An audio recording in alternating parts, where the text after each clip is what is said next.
What is up, guys? It's the Sound Alchemist, and I'm here to let you guys know that we have started, we now finished our first 8th edition battle report.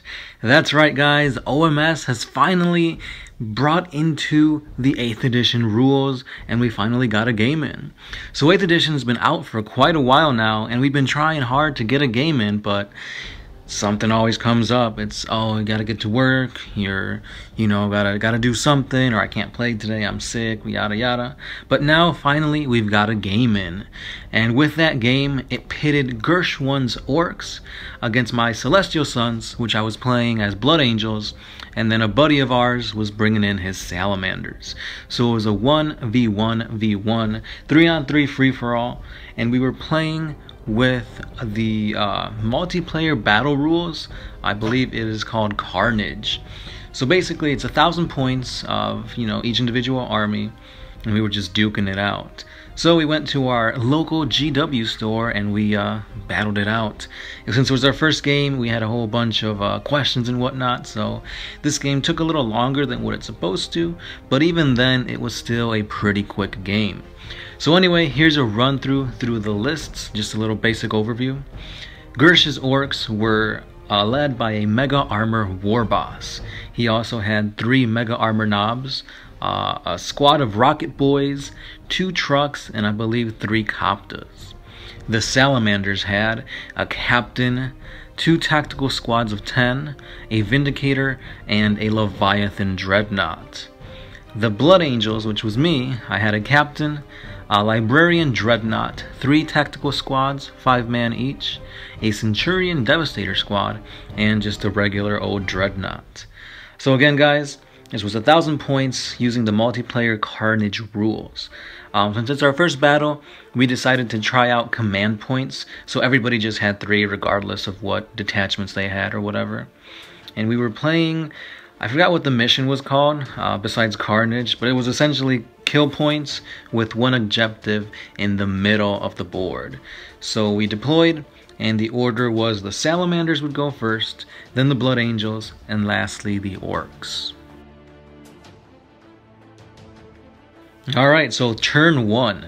So the Salamanders did work. The Leviathan Dreadnought blew up the truck, or one of the trucks at least, and the Mega Armor Knobs came out, and then the Vindicator took out one of my Centurions, and that was pretty much it. The Blood Angels, which was me, I brought down some wounds on the Vindicator, and then I moved up towards the relic in the center of the board. And then the Orks fired literally everything they could into the Leviathan Dreadnought and did no damage whatsoever. So the Mega Armor Knobs as well as the Mega Armor War Boss charged in. The War Boss died, but not without taking a few wounds off of the Leviathan Dreadnought. But still, that thing is a beast. Easily MVP of turn 1. At the top of turn 2, the Salamanders are pretty beast. They kill off the remaining knobs in combat, or at least the Dreadnought does. And then he takes out a few more of my tacticals. The Blood Angels, which is me now, I continue to target the Vindicator. I gotta bring it down because it keeps on hitting my Centurions. So I just keep targeting him, and then I move my tactical squads closer and closer to the objective. The Orks, they literally fire everything they can into the Leviathan Dreadnought, bringing it down to 3 wounds. But this is literally 2 turns of literally everything the Orks have being thrown at the Dreadnought, and that Leviathan is not going down easy. Turn 3 rolls around, and the Salamanders kill off one of my tactical squads, and he just continues to butcher the Ork forces. At this point, I believe it's just the Copters left on the field. So yeah, the Orks are not looking so hot. With the Blood Angels, I finally kill off the Vindicator, and I fire everything else into the closest tactical squad, and then my Dreadnought charges in to finish him off, but not before one of his tacticals throws a Melt-A-Bomb onto me, and I take 6 wounds. That was devastating. But hey, I at least killed that tactical squad. And then the Orks, they just continue to hide. His Copters are literally just hiding behind ruins, trying to get as far away from the Dreadnought. turn 4 is finally here, and the Salamander captain faces off against my Blood Angel captain in an epic duel. But unfortunately, he gets into close combat first, so he goes first, and he takes me down. Now I know his captain was modeled with a thunder hammer, but I believe he had like a relic blade or something like that. So he kind of struck me down. He had a high AP value, so I didn't really get much out of my saves, and he kills me.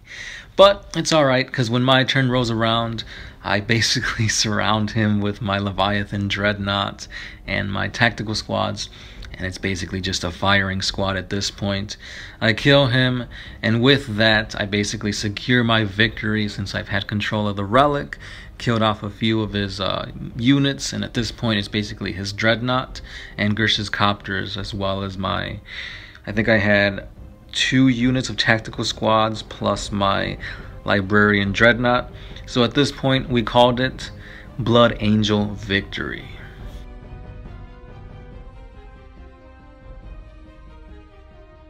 So after our first 8th edition game, what did we learn? Number 1 was that the Salamander chapter tactics is a great ability. It's basically you get to re-roll, and re-rolls are just really good because it's, you know, you get to re-roll for free. And then you also have that stratagem which you can also re-roll, so that guy, Salamanders are just doing really good work this edition. The second thing we learned, and I think the best thing that we got out of this, was that the Leviathan Dreadnought from Forge World is the most overpowered unit in the game. Gersh 1 knows this firsthand.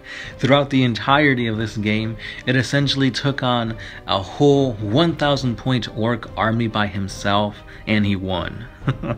Now, this is just to say like, oh, he survived all the firing from the Orcs. No, he took out a Mega Armor War Boss and 3 Mega Armor Knobs in close combat. That's crazy, man. But overall, 8th edition is a lot more streamlined. It just feels so smooth, not as clunky as 7th edition with all the rules and whatnot. It was a really fast game, surprisingly. So even though it was a 3 free-for-all, you know, 1v1v1 free-for-all, and we also were playing for the first time, so we had to constantly look at our codexes, you know, ask for rules, advice, and whatnot. So this game took about 4 hours, which is still slower than most of our games back in 7th edition. I remember sometimes we had like 6-hour games, 7-hour games, and that was just crazy, man. It's like you gotta devote a whole day to play 40K. But yeah, with 8th edition, it's a lot quicker, and I really like this.